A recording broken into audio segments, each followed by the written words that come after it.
Merci pour l'invitation à ce colloque.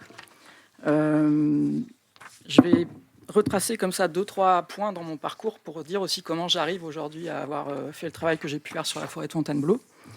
Et je vais commencer en rappelant qu'en 2004, alors étudiante aux Beaux-Arts de Paris, je me rends à Bethléem, en Pennsylvanie, aux États-Unis, sur les traces du photographe Walker Evans. Et j'en reviens avec cette photographie qui devient en quelque sorte la matrice de mon travail artistique. La vue, au sens de la veduta en italien aussi, comme forme picturale entre le document et l'œuvre, reliant le proche et le lointain par le travail de composition de l'image et permettant que l'histoire et la géographie, les inscriptions et les représentations soient jouées et rejouées dans le temps et dans l'espace, en questionnant les opérations de la photographie, c'est-à-dire enregistrer et reproduire, pour reprendre une distinction énoncée par Jean-François Chevrier, l'historien de l'art auprès de qui je me suis formé. En 2013, à l'invitation du Centre d'art Le Point du Jour, à Cherbourg, je présente une exposition et un livre intitulé « La ville que nous voyons ». Je peux faire circuler le livre si vous voulez. Qui font dialoguer des photographies que j'avais prises de la ville et de ses environs avec des œuvres et documents anciens issus des collections du Musée d'art de Cherbourg et d'autres institutions, notamment des archives. Et je constituais notamment une collection de cartes postales anciennes de la ville. Ces objets m'ont toujours intéressé pour les mêmes raisons que Walker Evans, collectionneur lui-même, qui disait la carte postale est un document vernaculaire. Pour l'apprécier à sa juste valeur, il faut renoncer à la sentimentalité et à la nostalgie. Une fois cela dit, on peut effectivement réentrer dans ces images imprimées et se situer soi-même sur les pavés du centre de Cleveland, d'Omaha ou de Chicopee Falls. Le lieu et sa représentation semblent donc se confondre pour Evans dans l'objet carte postale, objet photographique par excellence, enregistrant et reproduisant, aux États-Unis comme en France au début du XXe siècle, tous les coins et recoins d'un pays. Je reviens juste, là vous avez la place Napoléon à Cherbourg, et pour vous montrer un exemple comme ça de rapport qu'il pouvait y avoir entre mes propres photographies et des documents anciens, le fait que j'ai fini par trouver la solution pour photographier la statue de Napoléon. C'était une commande que m'avait passée une classe d'élèves qui pensaient que la chose à photographier à Cherbourg, c'était la statue de Napoléon, ce qui m'a mis un peu dans l'embarras, parce que c'était, je pense, la dernière chose que je pensais photographier. Et c'est en voyant la carte postale ancienne d'une commémoration devant la statue de Napoléon, où bizarrement la statue est coupée, que je me suis dit, en fait, c'est ça, il faut couper la tête de Napoléon. Voilà. En 2019, je me retrouve engagé avec un ami photographe, Maxence Riflet, dans un premier observatoire photographique des paysages sur la vallée de la Seine en Normandie, de la boucle de la Roche-Guyon au Havre, donc sur un territoire très très vaste. Et donc là, vous voyez une première image où il y avait aussi une carte postale ancienne qui servait comme ça de point de repère pour le paysage. Et un observatoire photographique des paysages consiste en la création d'un ensemble de points de vue sur un territoire donné. Une fois déterminés, ces points de vue doivent pouvoir être reconduits régulièrement dans le temps, c'est-à-dire refotographiés depuis le même emplacement, avec le même cadrage, afin de pouvoir, par comparaison des images successives, observer, enregistrer, analyser les évolutions des paysages et les causes et les effets de ces transformations constatées. Là, vous voyez un point de vue qui a été créé par Maxence Riflet dans le cadre de cet observatoire de la Seine. Et dans ce cas-ci, on a une reconduction. Donc ça vous permet de comprendre un peu le principe. C'est le même principe que celui que Peter a présenté aussi tout à l'heure. Tel qu'il fut pensé lors de sa création au tout début des années 1990, ce dispositif qui s'inscrit dans le prolongement de la mission photographique de la DATAR est un outil censé éclairer les choix d'aménagement du territoire. Le principe réside dans le dialogue entre un artiste et une équipe d'interlocuteurs porteurs chacun d'une connaissance technique ou scientifique par leur expérience ou leur fonction sur ce territoire. Si vous voulez en savoir plus, je vous invite très chaudement à lire l'ouvrage de Frédéric Moquet, qui en plus miraculeusement est en vente juste derrière. Qui vient tout juste de sortir et qui retrace et analyse avec une très grande précision l'histoire de ce dispositif qui était initialement porté par l'État. Je mentionne au passage 2 autres antécédents pionniers dans l'invention de l'histoire de la reconduction photographique et de la rephotographie, peut-on dire. Ce livre assez formidable qui s'appelle « The Second View » de Rephotographic Survey Project, qui est mené par Mark Lett et toute une équipe de photographes qui ont reconduit des photographies de missions géologiques de Timothy O'Sullivan, Timothy Jackson aux États-Unis, dans l'ouest des États-Unis.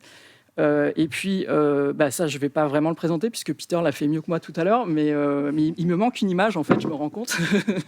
Il y a une nouvelle reconduction qui existe. Voilà, ce livre qui est effectivement exemplaire aussi, comme vous l'avez très bien dit. Donc, Recollecting Landscapes. Pour la création d'un... Alors, je vais dire OPP au lieu d'Observatoire photographique des paysages à chaque fois, parce que sinon, ça va être très, très long. Pour la création d'un OPP sur des territoires comme la vallée de la Seine ou la forêt de Fontainebleau, dont je vais bientôt vous parler, qui sont déjà l'objet d'une riche iconographie picturale et photographique, il semblait évident d'inscrire la création des points de vue dans un temps plus long et de repartir de cette iconographie existante. Et cela faisait d'ailleurs partie de la demande des comités de pilotage de ces OPP de travailler sur des sites désignés comme emblématiques.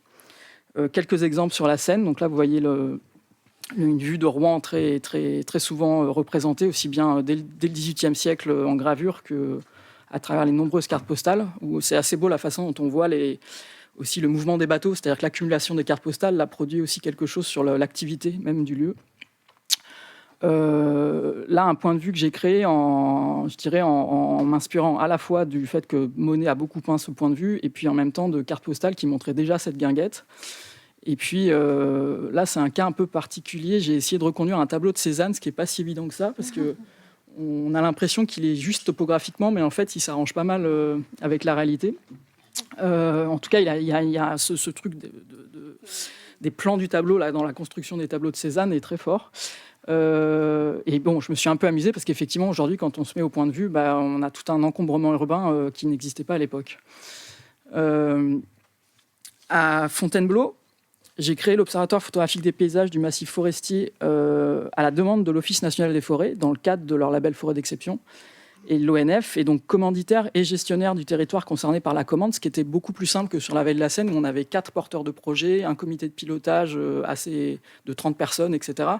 Là, il y avait une sorte de confort, je dirais, dans la mise en place de l'observatoire, parce que j'avais un interlocuteur principal qui était l'ONF, et puis pas mal d'autres partenaires, mais ils étaient eux-mêmes gestionnaires du territoire, contrairement au projet sur la Seine où il y avait je ne sais pas combien de communes, de départements, enfin voilà, une imbrication, une usine à gaz administrativo-territoriale comme ça qui était très différente.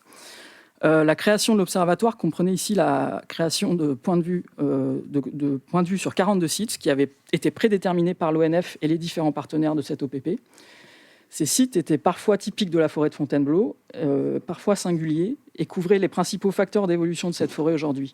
Les conséquences du changement climatique, et en particulier des sécheresses successives sur le dépérissement des arbres et sur les niveaux des mares, les effets de la fréquentation, voire de la surfréquentation, 15 millions de visiteurs par an dans la forêt, avec une augmentation de 30% depuis le Covid. Donc cette surfréquentation visible par l'érosion des sols, la saturation des parkings, etc. Et puis toutes les questions d'aménagement que cela pose pour l'ONF. Et enfin, la politique de gestion forestière, parcelles de régénération, maintien des milieux ouverts favorables à la biodiversité, réserves biologiques, etc. La création de l'OPP comportait d'emblée 4 campagnes photographiques, la création des points de vue lors de l'hiver 2020-2021 et leur reconduction tous les 6 mois à l'été 2022, pour observer à la fois les variations saisonnières entre l'hiver et l'été et les variations d'une année à l'autre. J'ai créé plus de 60 points de vue, reconduit 3 fois, donc j'ai produit près de 250 photographies. Et je vais vous montrer qu'une sélection très resserrée de ce travail, du coup. Il se trouve que l'un des sites de l'OPP, et cette notion de site est importante, je pense, par rapport à nos questions, c'est-à-dire de lieux situés dans la forêt qu'on arpente, souvent complet à une toponymie. Je pense aussi à cette phrase de Max Jacob, le poète Max Jacob, qui disait « tout ce qui existe est situé ». Donc, mais tout ce qui existe est peut-être nommé aussi dans la forêt de Fontainebleau, par exemple, où la toponymie est très importante. Donc l'un des sites de l'OPP était littéralement un site archéologique, la butte Saint-Louis, un ermitage du XIe siècle en cours de fouille, par Sophie David, ce qui était mon interlocutrice qui a suivi le projet de l'OPP pour l'ONF et qui est archéologue. Donc cette notion d'archéologie était présente très concrètement. Là, vous voyez donc ce site au printemps, avant la période de fouilles, et puis ensuite qui a été aménagé pour les fouilles archéologiques. Et puis ici, un autre point de vue, qui n'est pas un point de vue de l'observatoire, mais que j'ai fait pour documenter la fouille archéologique. Mais on peut dire que le dispositif d'OPP fonctionne en lui-même comme une forme d'archéologie projective sur un temps futur long, à la fois proche et lointain, puisqu'en principe, on peut imaginer, et je le faisais, qu'un photographe continuerait de revenir faire des prises de vue pour l'OPP dans 100 ans ou plus. Bon, si la planète existe toujours, évidemment. J'ai cherché dans cette situation de travail à contribuer à un instrument collectif, censé perdurer dans le temps, au-delà de la vie des protagonistes actuels, par mon savoir-faire photographique et mon intérêt pour le paysage, avec les qualités et les défauts des outils du photographe paysagiste, dont j'aime bien dire qu'il pratique l'art des distances. Toutes les images issues de ce processus de travail sont-elles de l'art? Je n'en sais rien. Et à vrai dire, ce n'est pas vraiment la question qui m'intéresse. Il m'importait surtout de créer des documents visuels précis et utiles et qui permettent aussi de reconnaître presque au premier coup d'œil chaque site photographié dans sa singularité. Pour ceux qui connaissent la forêt, en tout cas, un peu. Et ce qui implique de chercher un point de vue proposant la description topographique la plus juste dans le rapport entre l'étendue et la profondeur. Je me suis rendu compte que la plupart des images de la forêt de Fontainebleau étaient difficilement situables, en particulier quand elles ne sont pas légendées. C'est vrai de nombreuses œuvres anciennes, si on prend par exemple les photographies d'Eugène Cuvelier ou dans une moindre mesure de Constant Famin, les deux photographes du XIXe siècle qui ont produit les corpus d'images les plus importants et les plus intéressants sur la forêt de Fontainebleau. C'est encore plus vrai pour les nombreuses images actuelles. J'ai fait cette chose toute simple de taper forêt de Fontainebleau dans un navigateur de recherche sur Internet. Et on se rend compte que beaucoup d'images de forêt sont des photos d'ambiance, génériques, qui ne montrent rien d'un site spécifique. C'est pour cela que les cartes postales anciennes m'intéressent autant et que ce sont de si précieux documents de l'histoire du paysage. Leur composition photographique est toujours fondée sur l'inscription d'une topographie reconnaissable. Un des critères pour le choix des sites à photographier était donc l'existence parfois d'une iconographie antérieure très riche concernant cette forêt, que ce soit des tableaux, dessins, gravures, photographies, car de nombreux artistes y ont travaillé au XIXe siècle, ou bien des multitudes de cartes postales produites au début du XXe siècle en écho au développement touristique. Le comité de pilotage de l'OPP m'avait fourni quelques cartes postales anciennes, dont je vais vous montrer deux exemples. Ici, vous voyez le rocher Caspo. J'ai fait, donc sous la carte postale, vous voyez une reconduction la plus exacte possible optiquement en termes de distance de la carte postale. Donc, vous voyez que là, on voit vraiment comment la forêt a changé. Mais ce qu'on voit surtout, c'est que moi, j'étais un peu embêté, c'est-à-dire qu'on ne voyait plus du tout cette espèce de rocher champignon. Et donc, pour créer un point de vue pour l'OPP, je me suis décalé. Donc, j'ai réinterprété en fait, le point de vue de la carte postale pour pouvoir faire un point de vue qui soit perdurable dans le temps, en tout cas pour un certain temps. Et là, vous voyez un autre exemple où, voilà, à nouveau, j'ai fait dans mes images de repérage une reconduction la plus proche possible de la carte postale. Et là, par contre, j'ai décidé de faire un triptyque, c'est-à-dire de centrer sur le rocher en question, mais qui permettent de voir réellement un paysage, parce que là, d'une certaine manière, on ne voit pas tant que ça un paysage. On n'a pas trop ce rapport entre l'étendue et la profondeur. On a un peu la profondeur, mais il nous manque l'étendue pour comprendre qu'on est sur une platière qui a été réouverte par l'ONF, où il y a eu des travaux de réouverture menés pour réouvrir le chaos rocheux, pour réouvrir la platière et permettre à certains oiseaux de nicher, etc. Et donc ça permettait de suivre beaucoup mieux l'évolution de ce paysage-là. Je ne voulais pas me contenter des quelques cartes postales fournies et j'ai effectué une recherche la plus exhaustive possible de l'iconographie préexistante sur chacun des sites concernés. Ce dialogue avec les photographies que j'ai prises était le propos de l'exposition qui a rendu compte de ce travail en 2023 à l'atelier de Théodore Rousseau, une annexe du musée départemental des peintres de Barbizon. Une cinquantaine de mes photographies étaient présentées en regard d'œuvres et de documents du musée ou empruntées à d'autres institutions muséales. La première salle de l'exposition présentait deux lieux qu'on pourrait qualifier d'iconiques au XIXe siècle. Le fameux pavé de Chailly, je pense que vous connaissez tous cette photographie de Gustave Legrès, qui est considérée comme une des premières photographies de paysage, le fameux ciel qui est assemblé avec un deuxième négatif, etc. Ce qu'il faut savoir, on dit toujours Gustave Legrès, la photographie de la forêt de Fontainebleau. En fait, c'est un peu faux.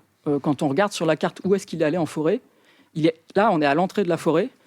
Il est allé 150 mètres plus loin, et puis c'est tout, en fait. Il n'est jamais rentré dans la forêt. Contrairement à Cuvelier ou Famin, qui se sont vraiment enfoncés dans la forêt, quoi. Je suis assez contente de ce rapprochement avec le petit tableau de Corot, parce qu'il n'a jamais été fait. Or, je le trouve quand même intéressant. Je pense même qu'il permet de redater le tableau de Corot, qui est daté 1830-1835, et qui peut être beaucoup plus tardif, en fait. Voilà, deux autres exemples, Eugène Cuvelier et Claude Monet. Donc voilà, vraiment, c'est l'entrée de la forêt, et tous les peintres photographes dépeignent cette entrée de la forêt. Il y a même une gravure ancienne qui est, je pense, un des premiers documents sur la forêt de Fontainebleau, qui est pas... parce qu'évidemment, toute l'iconographie d'avant, c'était le roi, les chasses royales, etc., quoi. Voilà. Et là, on a un document comme ça, très juste de charrettes et de paysans en train de traverser la forêt. Voilà, aujourd'hui, c'est comme ça. C'est ultra bucolique. Mais ça permet de... Enfin, voilà, c'est pas un site qu'on irait photographier aujourd'hui, en fait. Donc ça, moi, ce décalage-là, il m'a beaucoup intéressé, en fait, dans la façon dont les sites sont devenus parfois des choses qu'on n'imaginait pas. Enfin, en tout cas, comment l'icône a été rabattue sur quelque chose qui n'est plus du tout iconique, quoi. Il y a un autre site qui s'appelle la Mare à Dagneau. Alors là, vous voyez sur le mur, j'ai fait une sorte de petite rétrospective de toutes les photographies et images qui existaient de cette mare. Une sorte de micro-histoire visuelle de la mare, on pourrait dire. Et cette mare, elle a été peinte par Théodore Rousseau, évidemment. Elle a été photographiée par Marville, par Cuvelier, par Harrison, par Foimin, un photographe amateur du début du XXe siècle, Henri Lemoine. Et puis, il y a des cartes postales, évidemment. Et aujourd'hui, là, c'est après un incendie. Aujourd'hui, ça ressemble à ça. Donc, vous voyez que la partie droite du diptyque, c'est l'équivalent des images qu'on voit ici. Vous voyez que le rocher sur lequel le jeune homme est posé, là, au premier plan, c'est le rocher qu'on voit en bas. Alors, je ne sais pas si on voit très bien, mais qu'on voit, la mare étant à sec, là, qu'on voit en bas.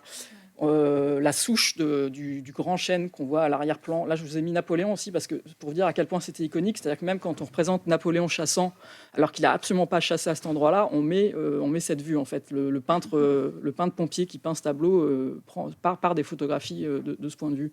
Tellement c'était la représentation de la forêt de Fontainebleau, en fait. Voilà. Il y a un autre site qui se trouve dans la réserve biologique intégrale, aujourd'hui une zone interdite d'accès où la forêt est laissée en libre évolution et qui est héritière de la fameuse réserve artistique créée en 1853 à la Nantes des artistes, donc première mise en réserve naturelle d'un site au monde et validée par un décret en 1861 pour préserver la forêt des coupes et des plantations et que les artistes puissent donc conserver leurs motifs picturaux. Là, donc, c'est le site de Nid de l'Aigle. C'est extrêmement intéressant parce qu'on a à la fois un dessin magnifique. Enfin, moi, je pense que ça fait partie des œuvres que je préfère, les œuvres de Théodore Caruel d'Aligny, qui est un peintre entre classicisme et romantisme, qui a fait une trentaine de grands dessins comme ça, format raisin, sur le motif dans la forêt, au trait très clair comme ça, mais sur lequel on voit tout de suite qu'il y a une topographie sur laquelle on peut s'appuyer aujourd'hui aussi si on cherche un site. Et puis, il y a une gravure d'Eugène Bléry, qui a été un autre grand artiste de la forêt de Fontainebleau, qui, lui, gravait directement sur le motif. C'est-à-dire qu'il allait avec ses plaques de cuivre en forêt et gravait sur le motif. Vous voyez, c'est exactement le même site. Comme c'est une gravure, la vue est inversée, en fait, mais le rocher qu'on voit qui se détache, c'est exactement le même rocher que celui qu'on voit ici. Et puis une troisième œuvre qui est un tableau d'Auguste Anastasie qui est conservé au musée de Barbizon et où là on a un point de vue un peu qui est le contre-champ de ce point de vue-là. C'est-à-dire que vous voyez que l'arête qu'on voit ici au premier plan, c'est l'arête qu'on voit au centre du tableau. Donc ça m'intéressait. Moi, il m'avait donné une carte postale ancienne d'un carrefour dans cette réserve biologique intégrale. La carte postale ne m'intéressait pas beaucoup et je leur ai dit, attendez, il y a un autre endroit qui est quand même beaucoup plus intéressant où on a toute cette iconographie et ça m'intéressait de repartir de cet endroit-là. Aujourd'hui, ça ressemble à ça. Vous avez le point de vue en hiver et puis là, le point de vue en été. Comme il y a eu une mise en réserve, vous voyez que le site il s'est complètement reboisé puisque la forêt est laissée en libre évolution. Et là encore, c'est-à-dire qu'on a peut-être cette idée que la forêt est un peu immuable et en fait, ça bouge tout le temps, quoi. Voilà comment cette section de l'exposition, à quoi ressemblait cette section de l'exposition. Un dernier exemple comme ça d'iconographie qui permet de voir l'évolution de la forêt, c'est la reconduction que j'ai faite de ce tableau de Corot. Où vous voyez ce chêne, le rageur, qui est assez célèbre aussi à l'arrière-plan. Vous voyez que les activités à l'époque, c'était du pâturage. Aujourd'hui, l'activité principale en forêt de Fontainebleau, à part la promenade, c'est l'escalade. Il y a une énorme mode de l'escalade qui existe depuis très longtemps en forêt de Fontainebleau, mais qui là prend des proportions assez importantes. Et le site de la Roche-Corot, ce qui est très intéressant, alors vous voyez aussi que ça s'est complètement reboisé. Le site de la Roche-Corot, ce qui est intéressant, c'est que vous avez donc ce fameux chêne, le rageur, qui était au milieu. Là, l'aquarelle de Théodore Rousseau, c'est en quelque sorte le contre-champ du tableau de Corot. Donc on est vraiment... vous voyez le rocher qui est un peu au centre, c'est le rocher qu'on voit ici. Et donc ce rageur, on peut quasiment faire un observatoire à partir des images anciennes. C'est-à-dire on voit ce qui est arrivé à la forêt, c'est les plantations de pins. Là, il n'y avait pas du tout de pins avant le 19e siècle en forêt de Fontainebleau. Aujourd'hui, c'est l'essence dominante parce qu'il y a eu, comme ailleurs en France, des plantations de pins. Et vous voyez que ce rageur devient une sorte de vestige naturel comme ça. Je ne sais pas exactement, il y a plusieurs hypothèses, soit parce que c'est un arbre qui prenait l'orage, donc il y avait l'idée de l'orage, je ne sais pas, c'est les hypothèses que j'ai entendues, mais je ne peux pas confirmer. Mais il y avait beaucoup d'arbres qui avaient des noms dans la forêt. Celui qu'on voit au bord de la mare, il s'appelait l'Empereur. La toponymie était très présente dans la forêt de Fontainebleau. Et donc là, on voit vraiment... D'ailleurs, il faudrait que j'inverse l'image de Constant Famin et l'image le tableau de Barry, mais on voit l'évolution, grâce à ce repère, à ce vestige du chêne, on voit les arbres, les pins qui poussent à l'arrière-plan. Voilà, là, pour moi, on est vraiment dans ce qu'on pourrait qualifier, je pense, d'une archéologie visuelle. Un autre point qui m'a intéressé, c'est qu'au-delà de l'archéologie des sites, ce que j'ai aussi compris en me plongeant dans l'iconographie de la forêt de Fontainebleau, c'est que par exemple cette photographie d'Eugène Cuvelier que je connais depuis très longtemps et que j'ai toujours beaucoup aimé, sur laquelle on pourrait porter un discours assez formaliste en disant que ça peut presque évoquer des vues de l'atelier de Brancusi ou je sais pas. En fait, ce qui se passe, c'est que au premier plan, moi j'avais jamais regardé le premier plan, mais en fait au premier plan, si on comprend qu'à l'époque, grâce à la gravure d'Auguste Lepère, il y avait des arracheurs de bruyères en forêt. Et que on comprend que la bruyère a été arrachée au premier plan. Moi, ça m'a intéressé parce que je me suis rendu compte en lisant tout ce qui existe d'histoire de l'art sur la forêt de Fontainebleau que finalement les œuvres étaient jamais regardées pour ce qu'elles montraient. Elles étaient souvent juste discutées parce que c'était les œuvres de tel artiste ou de tel artiste. Et donc un tel ou un tel avait pas en forêt de Fontainebleau. En fait, ces images montrent des choses très précises et les artistes ont cherché à documenter des choses très précises comme les activités des carriers, qu'on peut voir ici à nouveau sur les gravures d'Auguste Lepère, qui a fait un album formidable d'activités en forêt de Fontainebleau. Alors aussi bien les touristes qui débarquaient du train que les carriers, les brûleurs de fougères, tout un tas de métiers qui ont disparu. Et aujourd'hui, il y a des vestiges aussi archéologiques de cette activité des carriers. Et puis, il y a aussi l'activité des bûcherons. Alors là, je vous montre un grand point de vue qui était très célèbre aussi au début du XXe siècle, très représenté, qui était complètement ouvert, comme vous pouvez le voir, et qui aujourd'hui s'est complètement refermé. Et là, ce qui se passe, c'est qu'on voit en fait à 2 ans d'écart le même point de vue, celui du dessous étant photographié après que l'ONF ait fait des travaux de réouverture, justement, du Cahos Rocheux à nouveau. Soi-disant pour retrouver les paysages du 19e siècle, justement. Bon, en général, c'est aussi parce qu'ils ont besoin de justifier qu'ils font des coupes en forêt et que des fois, ça passe pas très bien. Mais ils sont très sincères aussi sur l'idée de vouloir retrouver les paysages du 19e siècle. Et en l'occurrence, c'est important de réouvrir les Cahos Rocheux, encore une fois, pour des raisons de biodiversité. Ça ne va pas toujours de soi, mais des fois, pour la biodiversité, il faut couper des arbres. Ça peut paraître contradictoire, mais c'est vrai. Et donc, on retrouve aussi des activités de bûcheronnage au XIXe siècle dans des photographies comme celle de Bodmer. Voilà, je passe rapidement sur des photographies que j'ai faites où, justement, comme c'est des Cahos Rocheux très pentus, ils sont obligés de faire du débardage à cheval. Et voilà à quoi ça ressemblait. Et j'étais assez fière et heureuse parce que j'ai pu avoir un tableau du musée d'Orsay de Millet, de bûcherons de Millet, qui était présenté en rapport avec d'autres documents et mes images dans l'exposition. Voilà. Et pour terminer, je vous montre une petite section qui portait sur les incendies. Il y a un site qu'on a ajouté à l'Observatoire parce qu'il y a un site qui a brûlé. Et c'est une des grandes questions aujourd'hui des forêts, c'est toute la question de la protection contre les incendies. Et là, ça nous a paru évident d'ajouter le site pour pouvoir voir justement à quel moment la végétation reprenait ses droits sur un sol brûlé. Mais il y a aussi toute une iconographie qui existe de ces incendies, notamment dans la presse illustrée. Ça, c'est assez génial. Au XIXe siècle, dès qu'il y a un incendie en Fontainebleau, ils envoient un dessinateur qui fait un dessin de l'incendie. Voilà, c'est le reporter de l'époque. Et celle-là est assez savoureuse, en fait. Et puis, il y a aussi, ça, c'est un document que je trouve assez magnifique. Parce qu'on voit que l'incendie attaque la pellicule, en fait. De soldats en train d'essayer d'éteindre un incendie en forêt. Le territoire, je vais conclure, le territoire de la forêt de Fontainebleau, berceau au XIXe siècle de la peinture en plein air et de la photographie de paysage, invitait donc à une archéologie visuelle des représentations de certains sites spécifiques. Les recherches que j'ai menées ont permis, à la lumière des photographies actuelles, de regarder certaines de ces œuvres antérieures, non plus parce qu'elles définissaient l'invention d'une école picturale ou une imagerie pittoresque de la forêt, mais parce que certains artistes y documentaient aussi avec précision les topographies naturelles et les pratiques de la forêt dont ils faisaient l'expérience. C'est dans le jeu artistique du montage, entre les images des différentes époques, que se stratifiait dans l'exposition un espace-temps de cette forêt. Dans un cours visant à interroger le concept de paysage dans les cultures extra-occidentales, l'anthropologue Philippe Descola avance le terme de transfiguration. Au terme de sa transformation in situ, je cite, de sa figuration picturale ou de sa conversion en un schème visuel, le paysage devient donc quelque chose de différent de ce qu'il transfigure, différence consciemment perçue par ceux qui la produisent ou qui en sont les témoins. Au-delà donc de la transfiguration in visu propre à la peinture de paysages conventionnels et qu'il appelle à élargir, Descola indique 2 pistes prometteuses selon lui d'indices de transfiguration in situ. La transfiguration des jardins vivriers et la présence d'observatoires qui, je cite, servent dans certains cas à fixer la position du spectateur afin qu'il contemple un rapport de complémentarité entre le premier plan et l'arrière-plan, généralement caractéristique d'un mouvement d'échange entre le macrocosme et le microcosme. Et pour conclure, toute cette question-là de ce qu'on pourrait appeler aussi le perspectivisme, d'après l'anthropologue brésilien Eduardo Viveiros de Castro, je me pose la question de savoir si cette phrase que m'a dit une responsable de l'ONF dans une réunion, quand elle découvrait l'ensemble des points de vue et des reconductions, elle a dit « Dans vos images, on dirait que c'est la forêt qui se regarde elle-même ».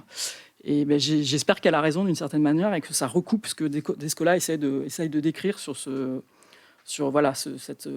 l'observatoire comme un lieu de point de vue, d'échange de points de vue, quoi. Merci.